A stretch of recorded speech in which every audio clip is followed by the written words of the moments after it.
Brother, let's get it going. بس يصير بريك كله مشان Right. This is Arab Talk on KPOO San Francisco, 89.5 FM. This is Arab Talk with Jess and Jamal. I'm Jess Ghannam. And this is Jamal Dajani. Jamal, we have a fantastic and really interesting show today. We are really fortunate to have Professor Rabab Abdulhadi in studio. We're going to be covering a lot of territory today, having to do with attacks on academic freedom, bullying, and trauma, and its impact, not just on what's happening in the Senate today with the attack of Dr. Ford, which we'll spend some time going into, but the overall attempt by dominant power structures in society to attack, bully, and silence, academics in the academy. And the primary example of that, we've been following for years, has been the attack on Professor Rabab Abdulhadi and the attacks on, people who believe in the indivisibility of justice and what's happening in Palestine. So all of these things, Jamal, intersect. There is an intersectionality between what's happening in D.C. and what's happening in San Francisco. For sure. And we're going to talk about all those things today. And what's happening in Palestine. This is what I was going to say, because we connect trauma with also oppression. The bullying is also with oppression. And just to update our listeners, today, I'm sure probably most of America, if not the world, everyone have been watching these hearings live. We've been listening to them. I was listening and watching these hearings early in the morning, and in my car, you and I were listening to them together. And this recent update, of course, we heard early on the victim testifying, Dr. Ford, and then just a few minutes ago, you and I were listening to Judge Brett Kavanaugh. It was unbelievable. And he's President Trump's Supreme Court nominee. He came out swinging in the early moments of his testimony to senators, saying, this confirmation process has become a national disgrace. I mean, so this is his opening statement. As if he's the victim. What he's doing, Jamal, is the typical aggressor. Yeah. Typical trait and tactic power use over their victims. They turn it upside down. They flip the script, Yes, exactly. And rather than coming clean on what he had done, he is making the victim the aggressor. And victimized again. And re-victimizing her all over So again. early on, we listened to the testimony of Dr. Christine Blasey Ford. And she said, and I'm quoting, she was terrified, but she, when she came, and she seemed early on to be nervous, justifiably so. Of course. And she said she was terrified, but she delivered a powerful testimony to the Senate Judiciary Committee about her accusation that Judge Brett Kavanaugh sexually assaulted her. And I don't know about you, because I want to talk to you. I just want to, again, remind our listeners, we have two experts in a way to talk about this topic. Yes. My colleague, Dr. Jess Ghannam, to talk about trauma and bullying, and how when victims basically, the big questions like, why now? Why did she wait, 30, 40 years? And why does this happen?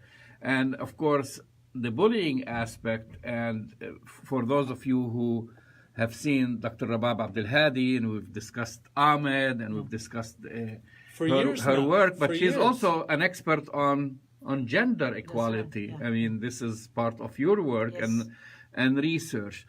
But also I want to say, and has been subjected to bullying. And has been, we're going to get to that. But first I want to talk. Speak to that. But unfortunately, you can speak to that as an expert. Because you've been receiving it now for years. Right. So first, Jess, to you, this whole thing, this is kind of, been listening to all these analysts and therapists and what have you, trying to why now, those who want to doubt her. Oh, why can't she remember the date? Why can't she remember everyone's name in the room? And we know that she was subjected to trauma. And she, for one thing, she remembers specifically that her abuser is Judge Kavanaugh. I mean, she recounts, she remembers his face because they asked her time and time again, are you sure? Is that the person? But why can't she remember? She remembers her attacker, but then she doesn't remember all the other details. It's a really good question, Jamal. And just so that our listeners may understand this is the area that I have done, quite a bit of, research in, and have spoken with trauma survivors, survivors of torture, survivors of sexual assault. And I found Dr. Ford's testimony today to be not only completely credible, but completely consistent with what we know based on the research of what happens to people and the brains of people who are exposed to sexual assault and trauma. And the net of what we know based on all of our decades of experience is that when you have such a powerful trauma that you're exposed to, it is very common to remember only certain very vivid elements of it, but to forget and to be unable to recollect the things that are on the periphery, like who else might have been there, the exact date, the exact time. The peripheral details are very difficult, if not at times impossible to recall. And what happens is that the very vivid aspects of the trauma are recalled. Like Dr. Ford said today, she remembered the Kavanaugh and Mark Judge laughing. She says that was seared into her brain. She knew absolutely that it was Brett Kavanaugh that sexually assaulted her. She knew that her mouth was covered. She knew about the music. So the fact that she could remember such vivid details, but not the other kind of peripheral elements, is 100% consistent with someone who's had traumatic exposure. Second, here is a fundamental problem we have about trauma. When you're traumatized like that, you automatically try to forget about it. It's a coping mechanism. Mm-hmm. It's a survival mechanism. And so it is completely expected that someone who's had that kind of traumatic exposure would, number one, be reluctant to talk about it, especially a woman who has been sexually assaulted, because the shame, the humiliation, the not being believed in terms of patriarchy, of being, of being like, questioned and not believed is just so humiliating. So there's the cultural aspect. But here's the other part, Jamal. Mm-hmm. When trauma survivors talk about the trauma, they get re-traumatized. Which was apparent today. Yes. I mean, she started really terrified. So you don't want to talk about it, because if you talk about it, you're going to get re-traumatized. So everything that she spoke about today, the fact that she hasn't talked about it, even she didn't speak to her husband about it until 2012, many decades after they were married, and then she had to go to therapy. She had to go into, and it's an incredibly difficult thing to speak about. And in fact, Dr. Ford's depiction of her experience and the way she spoke about it today, not remembering it, reluctant to talk about it, is almost the textbook of what we understand about the role of trauma on an individual. Mm-hmm. Sexual assault, bullying, and trauma.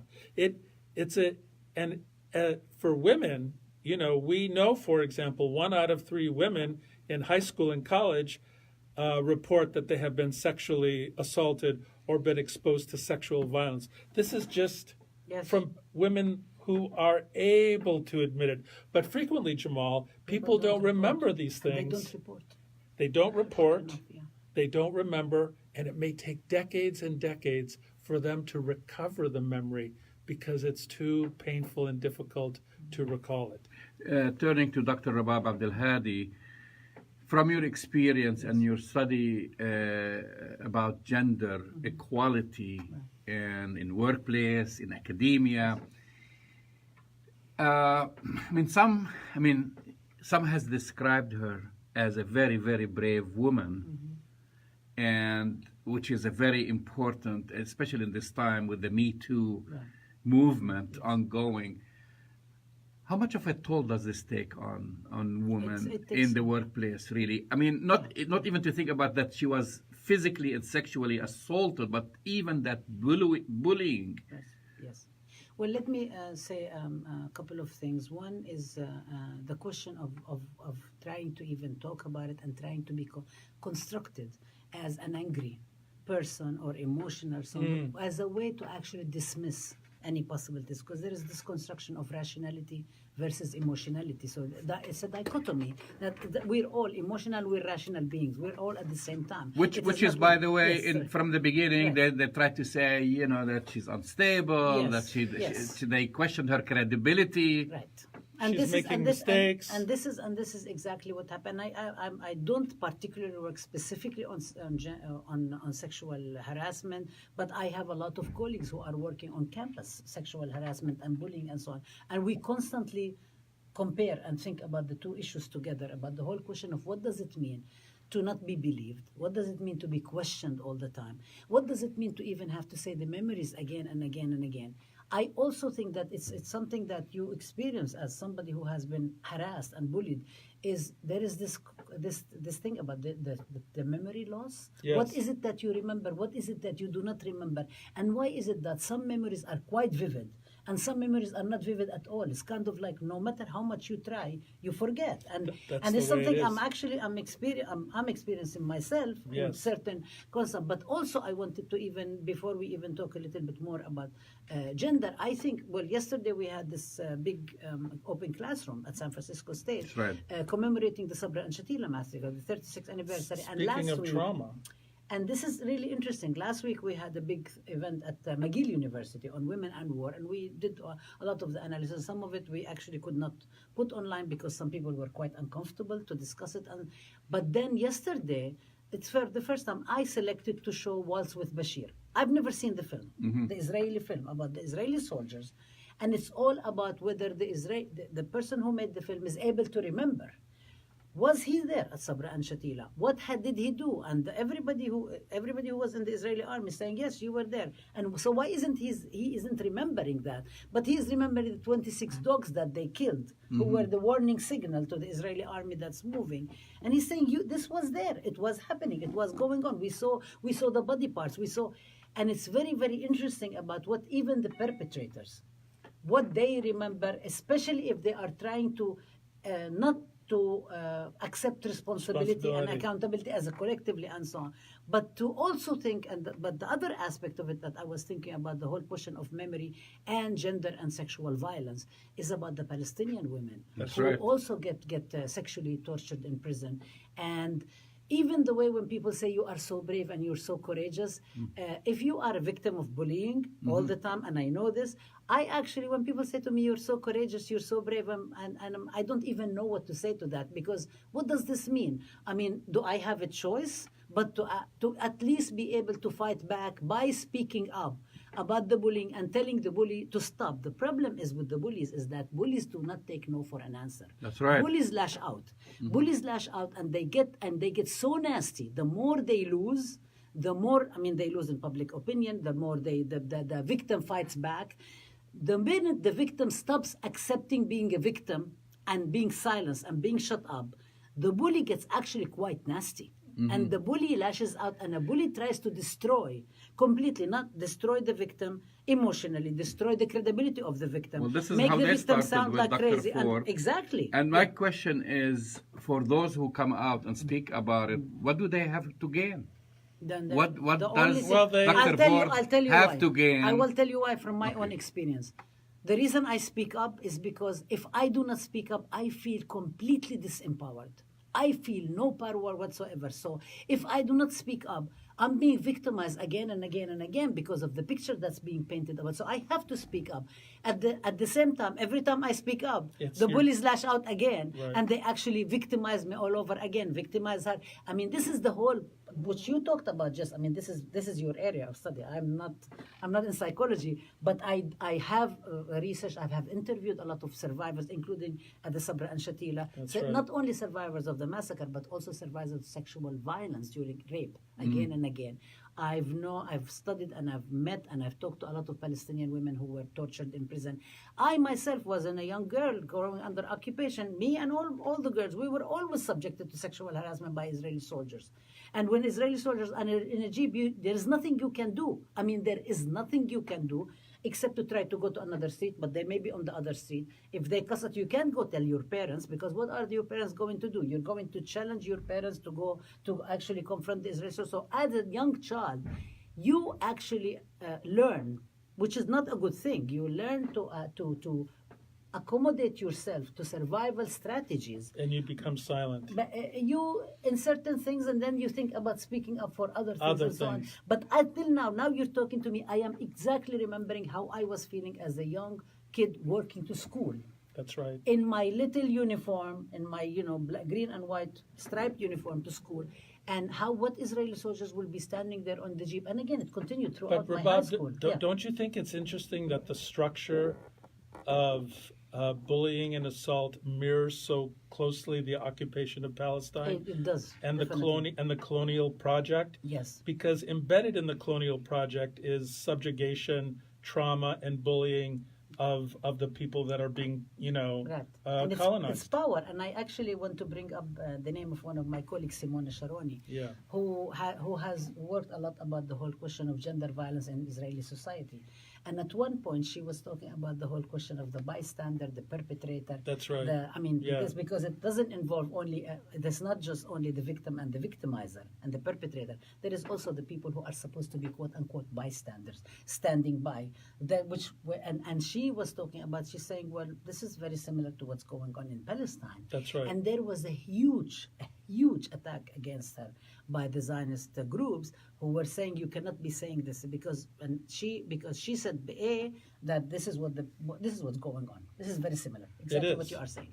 But B, she also said that there is no such thing as a bystander, because the bystander needs to decide: are they going to standing by and allow the victim and the atrocities to continue, or are they going to do something about it? Which also amounts to what Bishop Tutu said, what we say all the time, that if there is a question of justice and injustice, if you do not say anything about it, you are actually perpetuating injustice. That's right. You're not a bystander. You're not innocent. Mm-hmm. You're not neutral. There is no such neutrality when there is complicity. In fact, need to participate. That's right. There are no bystanders. Yeah, right. And the question of, and the same thing is going on in these in the Senate. In the Senate right now. Yeah. And what you're seeing is kind of a microcosm, right, if you will, about this whole thing about power, patriarchy, oppression, and it is how the occupation. Well, is the structured. interesting thing also, this whole committee, it's a committee of 11 male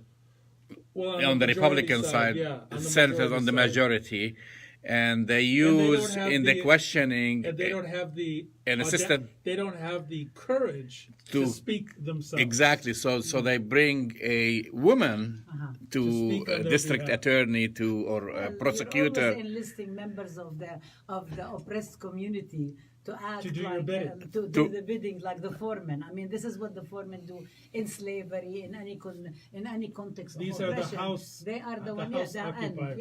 They're the ones who are actually implementing it, and then the system looks so good, but they are the ones who are running around, actually. On one hand, speaking from two sides of their mouth, and it's quite interesting the way it happens again. And I think I want to just mention in this, we need to also recall the hearings with Anita Hill and Clarence That's Thomas, right. which is again the whole thing. And they were talking to Anita, and she said, "Oh, this would never happen again."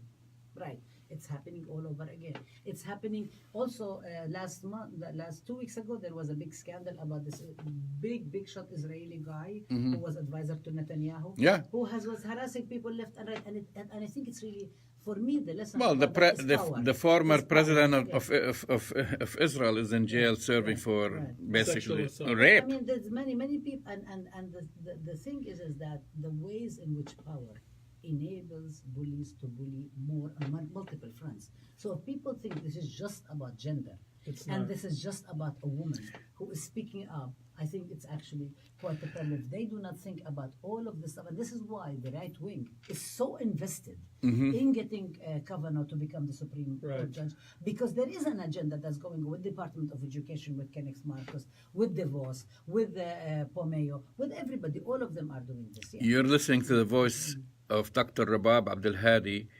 And of course, for our followers on Facebook Live, you're seeing this conversation live, and we've called on Dr. Rabab's expertise on this issue, but we're going to talk also about, because you yourself is a victim of bullying on the institutional level. But can I speak a little bit about Palestine, continue to talk a little bit about Palestine, because I've actually just finished a paper about the whole question of the violence in Israeli society towards Palestinians in particular, and the ways in which a society can or cannot allow violence to continue against a particular community.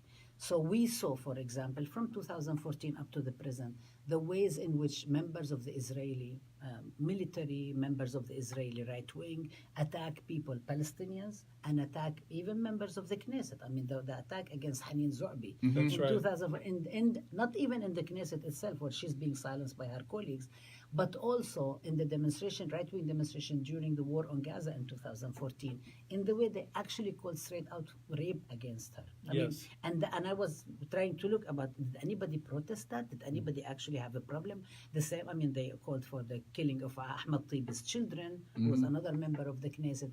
So all of this stuff is happening, and the question is that where is the rest of the community is? And so I want to bring that back also, because now today there is a big community, that's the Me Too movement, and many other people. It's not just people who are concerned about only gender equality and women's liberation.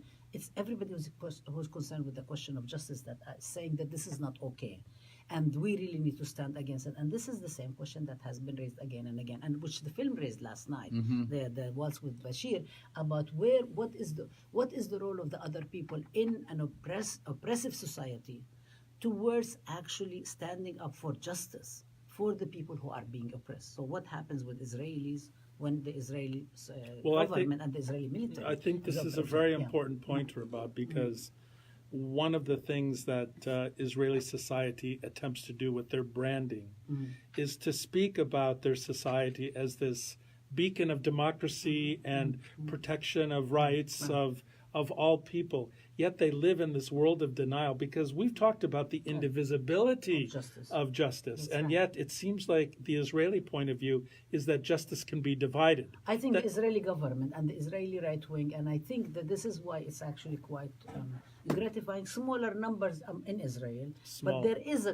movement. There is a movement that's speaking up. There is a movement that is refusing to accept, and we were talking about this also at San Jose State University 2 days ago, about the ways in which many people now, including American Jews as well, who are refusing to accept Israel speaking in their name, Zionism speaking in their name, the Zionist establishment speaking in their name, which is the group, part of the group that's trying to bullying me actually.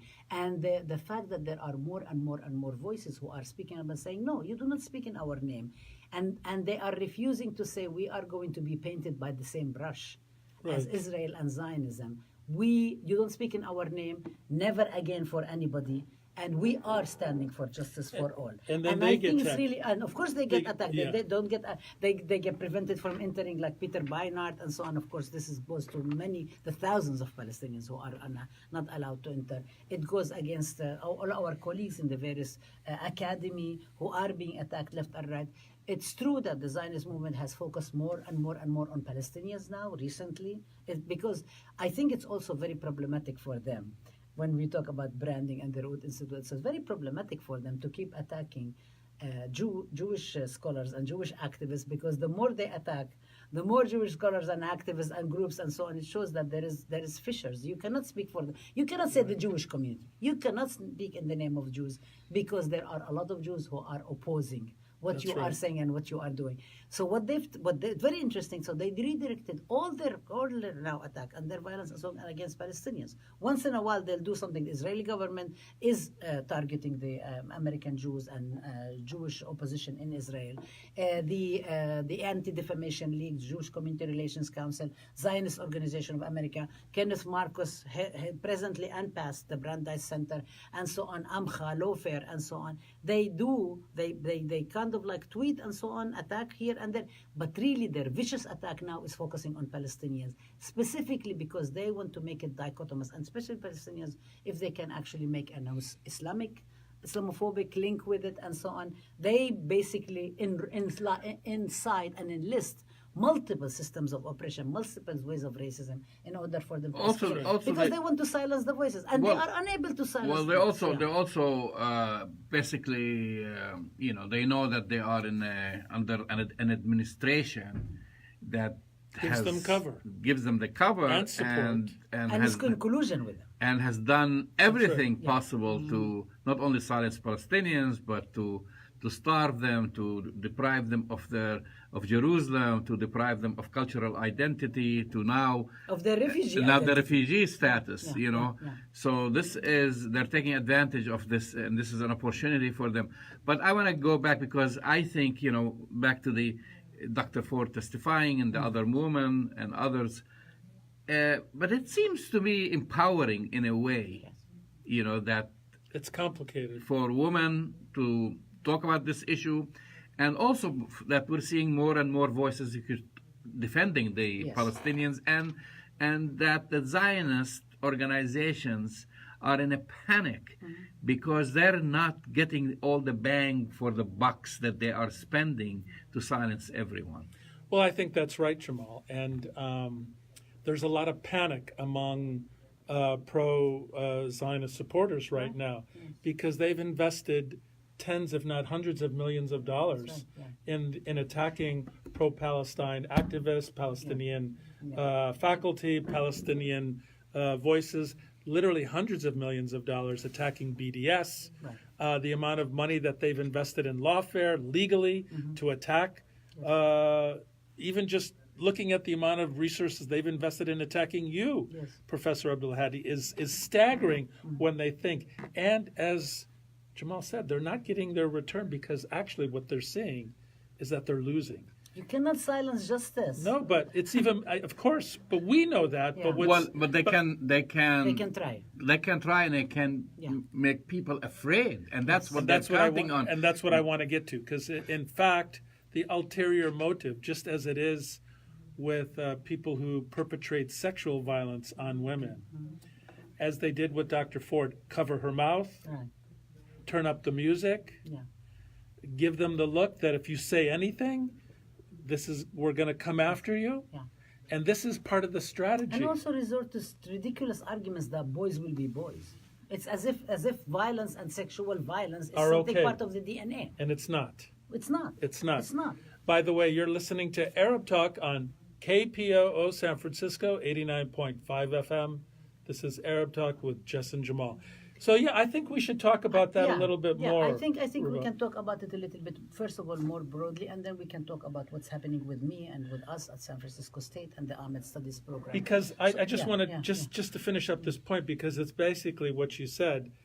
Because they are afraid, because they are losing, they're being more aggressive. Yes, exactly. They're investing more money.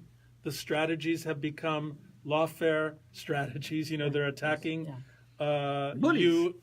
But they're becoming legal bullies. They're becoming verbal bullies, and they're becoming, unfortunately, legislative bullies, because they've got Betsy DeVos, they've got Ken, they've got Ken Marcus, they've got infrastructure. The whole cabinet. Yeah, they have an infrastructure within state power that is coming down on top of But Palestine. Look at this. So there is Trump in the White House. There is Jared Kushner, Greenblatt, Friedman, all of them. Okay, like the troika, who are supposedly the advisors on Palestine, are 3 investors in settlements. I mean, direct investors, not even Actual not even investors. Actual investors. Money invested in settlements. They actually continue to do that. So this is what's happening on the state level, on the official U.S. state level. Then you go to various states, you'll see that, including in the state of California, we have a number of legislatures who have actually pushed one legislation under another, trying to equate anti-Zionism and criticism of Israel with anti-Semitism, That's right. which has been also fought against, including by the guy who even drafted the State Department problematic, horrible definition about anti-Semitism and tried Right. to make. It's also very similar to what's happening with Jeremy Corbyn and the Labour Party in Britain. That's It's right. happening all over, and it's very so. There are certain things that are going on, because on one level you will see Trump and Pompeo and the white supremacists, Richard Spencers, and the people in the AfD in Germany, and all these people who are quite right-wing and quite anti-Semitic, actually, allying themselves with Israel. Well, I mean, And the money and Mercer. they and, just had a whole report about in Germany that Right. they're allying themselves to the white supremacists. And what's her name? Mercer. She actually has paid tons of money to AfD to make them win Geert. What's his name? What's his name? The guy Geert Wilders. Yes, in Netherlands. I mean, everywhere. This is on one hand, this is going on, right? On the other hand, you also have the Israeli government and the Ministry of Strategic Affairs, okay, trying to actually directly spy, intimidate. They're spying also on Jewish activists. On Israeli groups as well. Okay, they're trying to do all of this stuff in order to try to stop the tide of history, as my lawyer Behnam Garagozli always says. The tide has turned. Okay, 3. They have the Israel on Campus Coalition and the Canary Mission and David Horowitz, all of these people who are trying to specifically silence the voices on campuses that have historically spoken up for justice and truth, especially now that we are marking the 50th anniversary of the 1968 longest San Francisco State student strike, which Right. was led by the Black Student Union and the Third World Liberation Front, including our brother Terry Collins, who's right? here, the chair of works in the station and been very supportive, and will be speaking next week in October 3rd in my class at 7 p.m. along with other strikers, Steve Zelzer, Margaret Leahy, and many others, about support for Ahmed. Actually, they came up and they said, we would like to start our activities about commemorating the strike with our support for Ahmed studies, because we believe if Ahmed is not allowed to survive Arab and Muslim ethnicity and diaspora studies, then there is no point for us to have done the strike. So look at all of the stuff that is going on. They're really trying to silence. They have lawfare, okay? They have Sheldon Adelson, who invested millions and millions and millions of dollars to actually silence tens of millions to silence anything not on campuses and off campuses, and also donated heavily to the midterm elections that are coming up. He's actually the number one now donor to the Republican Party. Yeah, they've just published, It was in the New York Times 3 days ago. Right. But okay, so all of this stuff, it's very, very interesting. They're doing all of this stuff. They're attacking, targeting. There is all these tweets now about against Open Hillel. There is all these tweets even against Linda Sarsour, who came to speak. I mean, there is so many attacks left and right. And there is no return on the money. And why is that? Because you can try to intimidate. You can try to bully. One victim may get silenced because the price is too heavy. It's too costly. Second, but there is too many victims and there is too many injustices that you have to speak up. So the more you speak up, they are lashing out, and they actually, in the short term, the cost is actually quite exacting. As Brooke Goldstein said, we're going to make the enemy pay. And the lawfare lawsuit against me is specifically... Talking about the money, do you want to know the figure behind the money when we talk about the money? Okay, go ahead. It's $120 million. Right. $60 million were raised in Las Vegas by Sheldon Adelson and Haim Saban. Right. About 2 years ago. And the other 60 from the Israeli government. And no, 40 million were matched by the Israeli government. They recently raised another $20 million. This is roughly over $120 million of what we know of. that we know of in the past 2 years. Yeah.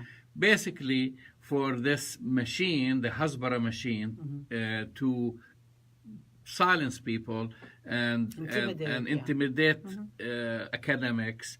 And it's all, basically most of this money is targeting college campuses. Yeah. We're not talking about the general funding. But that's why I think it's so topical that we're speaking about this now. This is no different than what we're seeing in the Senate. Intimidation, bullying, it is intimidation, and trying to cause people trauma. Exactly. And they're causing people trauma. I will just share with you. I mean, some of you know, and your listeners know, but we may have new people. Just give you some examples of what happened at San Francisco State. Our searches for faculty lines were canceled by the president, the previous president. After they were promised. Because after, not only promised, it's not even a talk word of mouth. It's a contract. I have a legal contract called Memorandum of Understanding. My legal contract, I would have never come to San Francisco State if they had not committed to faculty lines to critical mass in order for us to build the program that they wanted to bring, that they came after me. So they canceled the searches. And then the Jewish Community Relations Council organized a delegation coming to San Francisco State to protest against actually a speech by Omar Barghouti, co-founder of the BDS movement and the Boycott National Committee, who lost his mother last week, and the Israelis refused to allow him even to go to the funeral. Okay, and then the press president, as a result of the collusion and the collaboration, and I don't think it's only just pressure. There is collusion and collaboration because people can decide. Went and canceled the lines themselves. Then we have the Amcha group that has come and accused us of glorifying the murder of Jews. And of course, all of it is baseless, because if this had happened, I would have been prosecuted a long time ago as a hate crime. Then they tried to enlist Islamophobia, which they've done, in order to attack us and so on. And so far, until now, there is no statement on the record of San Francisco State University specifically around Islamophobia, except whenever they mention something, they'll say anti-Semitism and Islamophobia. But there isn't anything specifically about what's going on. We welcome Zionists on campus.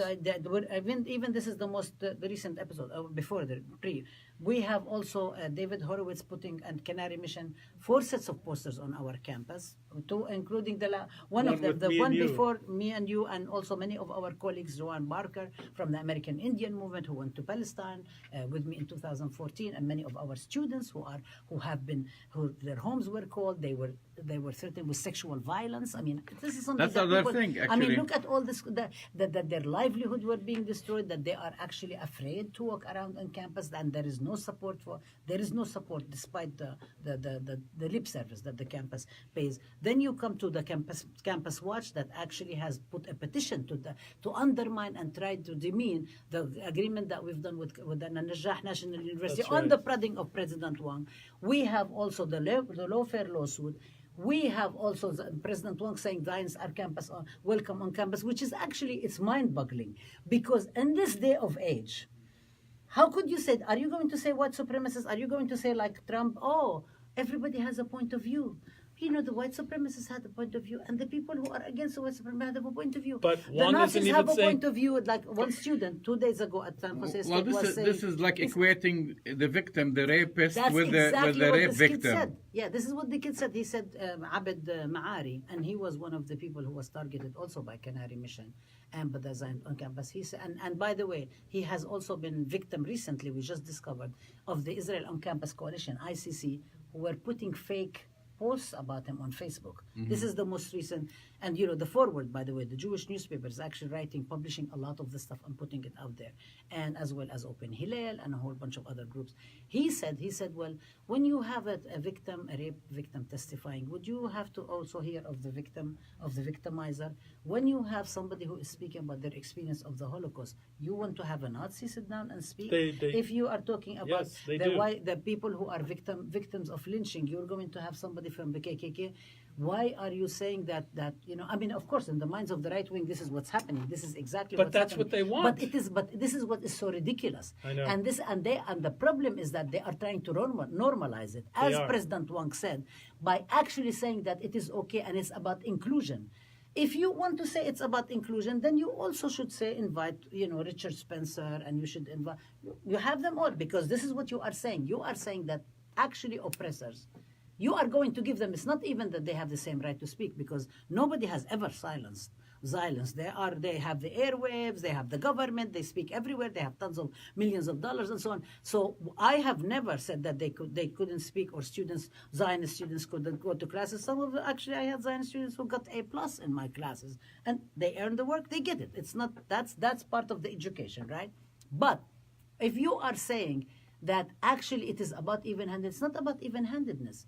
You are basically legitimizing a racist colonialist ideology that is continuing to kill people on the border of Gaza, that is continuing to evict the people of Khan al-Ahmar from their homes, that it's now, until now, the victims of the Sabra and Shatila massacre have not been avenged, have not even had their day of course. They tried to go to the International Criminal Court, and there has not been accountability about that. There is a lot of things that have been censored from Rabin's diary, from many places. Yesterday, the Institute for Palestine Studies put out some of the testimonies that William Quant has received when he was a consultant to Time magazine, when Sharon sued Time magazine for libel. He lost. But William Quant is sharing some of this stuff. So some of the secret documents are coming out. They've been published on Al-Akhbar, by the way. And you, the president of a university that actually is marking 50th anniversary of social justice, is coming to say, in this day and age, after all of this evidence is there, Zionists are welcomed. I mean, how are you? I honestly, I really don't. I mean, I criticized him. I said, this is really wrong. This doesn't stand for us. I would like him to retract his statement. And this is also not only offensive to us, it's offensive to everybody who stands for justice, and it's offensive to our sisters and brothers in the Jewish community who do not allow Israel to speak in their name. So for him to actually say that Zionists are welcome and equating Zionists and Jews, everybody is the same, that in itself is anti-Semitic exactly, propaganda. but we have a president that says there's good people on both sides, Right, yes, speaking of white supremacists. So are you saying that President Wang is the same as President Trump? I'm saying in fact, it's the same rhetoric. I would like to raise the question and hope that he would actually be able to change, and he would actually have this mission of social justice that San Francisco stands for. Match the actions of San Francisco. I want him to stand up for the indivisibility of justice. So since you brought up, both of you, the subject, we want an update on what's happening on campus. We want an update on what's happening with the lawsuit or the lawsuits. Okay. Because I think since last time we spoke, there was the hearing, and we meaning the community and everyone is they were waiting to hear from the judge. Mm-hmm. So let me share an update and share good news and bad news. Okay, give us the bad news. No. I mean, you want to give the good news The first? bad news, I can tell you that the bad news is that actually we are getting squeezed more than ever on campus. Mm-hmm. That things have gotten to the point where it's really, really, really intolerable. The intimidation, the bureaucratic use of bureaucracy and so on. The cancellation of courses. Yes. The attempt to take away the decision making, and actually taking the decision making of Ahmed from me. And unfortunately, it's also been done by people who are supposed to be standing for justice, who claim that they stand for justice, and so on. And all the attempts to actually try to squeeze us, the Ahmed program, once again, our lines have not been reinstated, the 2 faculty Ahmed lines. Once again, I am a 1-person faculty member doing the job to 3 to 4 people. Once again, I do not have staff. Ahmed does not have staff that's paid by the university. I pay out of my pocket for students I'm hiring. It's been over now a year and a half that I've been doing it. It's unacceptable. Because the university is refusing to support the program. Ahmed does not have an operating budget.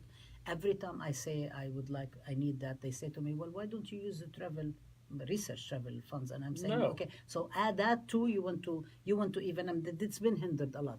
So there is a lot of the use of the bureaucracy. Look, when oppressors would like to do it, they can use the bureaucracy to the maximum in order to squeeze and silence, and so many things have happened, and we talked about them many times here in the program.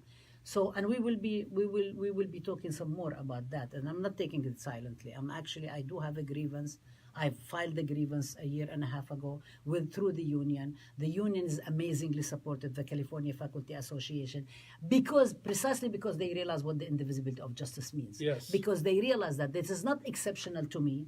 It is not exceptional to Palestine. It is something that they are actually trying to crush any possibilities of us speaking up for ourselves. But my case becomes so intensified and unique because it's coming at me from all directions.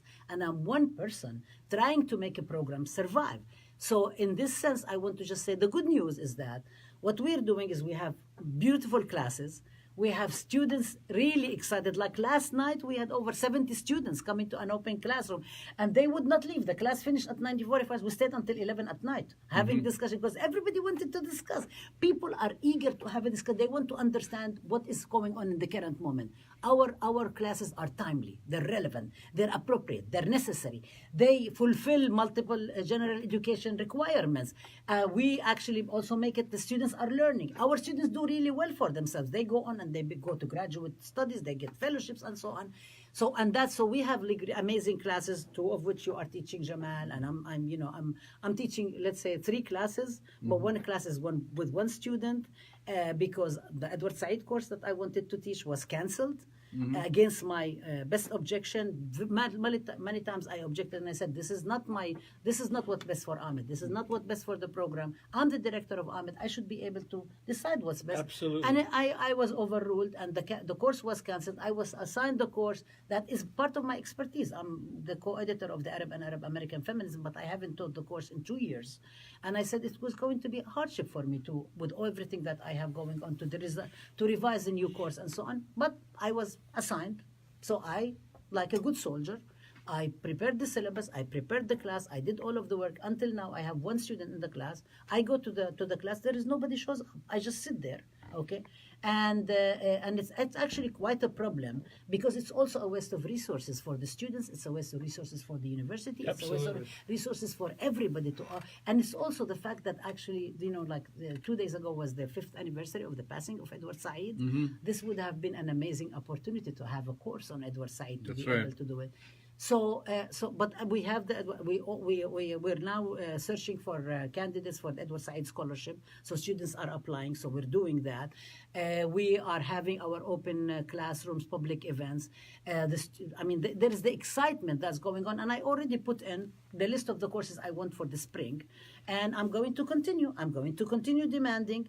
I know I'm called too demanding by the president. I know, and too demanding. And the past dean called me nagging, and that I'm a broken record, and so on. I mean, this whole character assassination business. This is the same thing. Constructing me as a crazy black woman, presumed incompetent. Yeah, but that's the bullying. That's bullying. It's bullying. Well, of course this is part of the bullying and the same argument that the Republicans tried to make against Dr. Ford, that she's not credible. Yeah. She's maybe, she has lapses in memory. She doesn't have witnesses. Why did she wait? This means she's concocting, it's part of her imagination to take away your credibility. Right. And to also keep saying that I'm an angry. But of course I am angry. Why wouldn't you be angry? Why but not the be way angry? they construct communities, marginalized communities, colonized communities, are always say they're angry because in the back mind, the unmarked category is rationality. That there is no rationality. That it is just a person who's lashing out. And it's very, very interesting construction. And this is historically what colonialism and what racism and what sexism has actually constructed against people who are standing up for their rights all the time. You cannot do anything. You try to bully, you try to punish, you try to silence, you take away any possibilities of any resources that you have. You are getting attacked again and again and again every day, including with the use of the bureaucracy. And then when all else fails and you're still standing up and you're still trying to survive and make your program survive and make your program that is a community program, accountable to the community, and the students flourish and so on, then the question that the character assassination comes in, because then you have this is exactly like what Israel is saying. Okay, the Palestinians are crazy bunch who are terrorists who want to attack us. They don't want peace, they're terrorists. Because that's what else can you say? What else can you say? Because if you say that the Palestinians are actually legitimate, they have legitimate demands, they would like to be able to return home, they'd like to be able to live in peace and dignity. and have justice and be able to go at night and not worry about raids and so on, if you say something like that, that opens up the space for the possibilities for the people who are listening. And we know that the majority of the people now, more and more people in this country, especially the young people, and including the young Jewish people, are supporting right. justice in and for Palestine. If you open up that, if you even open up a debate, that opens up the possibilities for Palestinian legitimate demands to come out.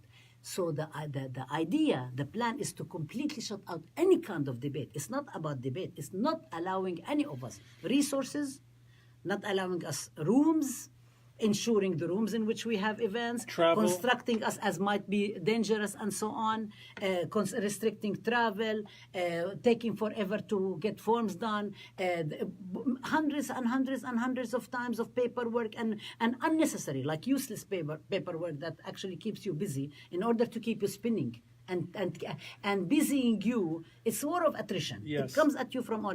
And every time you stand up and you say, I'm going to continue building my program, I'm going to continue I'm going to continue with my scholarship, I'm going to continue mentoring students, the bullies do not accept that. The bullies lash out. So I just wanted to say, I know you wanted to comment on this, but I wanted to say in terms of the court, on August 8th, we did come to, we went to court, and Judge Orek basically said, I'm inclined to dismiss because all the charges are bogus. I mean, you know, and every time, by the way, they revise the lawsuit, there's certain things they drop, but they never say they dropped. Like, for instance, the attack on me at Al-Najah. They said I take students to indoctrinate them on terrorism at Al-Najah National University. They asked for 400, they could receive 440 pages from the university in public record of emails between me and Al-Najah. There is nothing. So then what they did is that they didn't include it in the lawsuit. But they never acknowledged that they were wrong. They never said, oh, we're really sorry. We're accused of something that's not really true. But they keep revising, and the judge said, you have no case. I mean, really, I told you this is what you need to do in November. I wrote the opinion in March. Then they went and revised it again, and they added the whole Zionism thing, and they keep piling on things and so on. They do not know what to do about it. It's actually irrational if you look at it. It doesn't make sense. But they keep doing it. So the judge, we're waiting for the judge decision. And meantime, I do have my grievance with the university. I have my grievance, my legal grievance, my union grievance, and I also have part of it is about discrimination, and that is actually in process. So maybe in a few weeks we will be able to report on the results of what's going on. The investigation is ongoing with that, and I'm not going to be silenced. I mean, they think they are. Too bad. I'm just letting them know I am not going to go away. I'm not going to be silenced. You can try to bully me. You can try to silence me. You can use this McCarthyism and character assassination and smearing and nasty emails and hacking of my account and so on, denying me even a working computer. Okay, you can try all of this stuff. I'm sorry, but I'm speaking for justice. I'm speaking for justice for me, for my program, for my students, for my community, for justice for all. I'm really sorry, as like Boots Riley says, sorry to bother you. I am really sorry to bother you, but you really need to be bothered if you are a bully and if you're standing for injustice. Shape up and change your ways, and I will stop. And the tactics are all the same. It's about silencing, about intimidation, the politics of fear. Even when you mentioned hacking the computer, Dr. Ford had her computer also hacked. All these things. Same techniques. Well, that's the voice, and I mean this sincerely, of the courageous Professor Rabab Abdulhadi. It's a complicated word. I know it. I know it's complicated. Yeah, no, it's fine. It's fine. Yes. But when from you, it's a compliment. But when we observe the extent to which you are resilient and persevere with your samud, we see you as a courageous voice, and we thank you. Community. Yeah, well, we see it. It's my struggle. And we want to thank all our listeners. We're going to be posting this interview. Check us out at ArabTalk.com. ArabTalkRadio.com, I'm sorry. Check us out on Jamal Dajani 2, Facebook Live. We're going to post this on SoundCloud, Arab Talk, at SoundCloud, and send us your comments, and we'll see you next week. See you next week.